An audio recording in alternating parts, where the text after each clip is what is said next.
সুদকে এক সময় জেনার সমতুল্য বলা হয়। সুদকে এক সময় শুকুরের সোরের সাথে জড়ানো হয়েছে।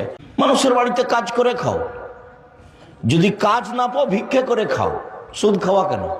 ও হস্তিনী বউ নিয়ে চলতে হবে কেন? সুদের টাকা উঠায় কিস্তি তোলেই এই বাড়ি ওই বাড়ি, এই পাড়া ওই পাড়া, ঢং ঢং করে হ্যাঁ করে হাঁটা চলে যায়। একটু পুরুষের মতো থাকবেন, জীবনটা অল্প দিন বাঁচতে এসেছেন। এখানে বহু মানুষ আছে যারা কিস্তিতে টাকা উঠায়, দিনরাত শয়তানি করে ধর্ম দেখাবাটা ফাইজলামি করো। কিস্তি উঠাও কেন? ও তো জেনা যেমন পাপ, সুদও তেমন পাপ। শরম হয় না কেন তোমার? মানুষের বাড়িতে কাজ করে খাওয়া, মানুষের বাড়িতে কাজ করে খাও, যদি কাজ না পাও ভিক্ষে করে খাও। সুদ খাওয়া কেন? সুদ তো হারাম। ও সুদকে এক সময় জেনার সমতুল্য বলা হয়। সুদকে এক সময় শুকুরের সোরের সাথে জড়ানো হয়েছে।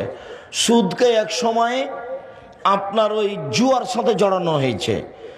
যেসব পাপের কারণে পরকাল সরাসরি হারিয়ে যাবে, ধ্বংস, তার একটা সুদ। তো কিস্তিতে টাকা উঠাবেন কেন? আপনার বউ টাকা উঠায় কেন?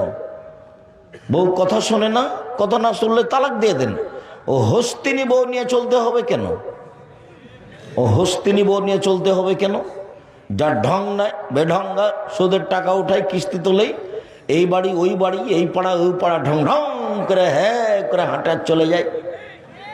কেন আপনাকে খারাপ লাগে না? খারাপ লাগে না কেন? একটু পুরুষের মতো থাকবেন, জীবনটা অল্প দিন বাঁচতে এসেছেন। এসব নোংরা জঘন্য খারাপ চালচলন চরিত্র নিয়ে বাঁচতে চান কেন? যদিও এখানে দুটা রহস্য আছে। একটা রহস্য হচ্ছে যে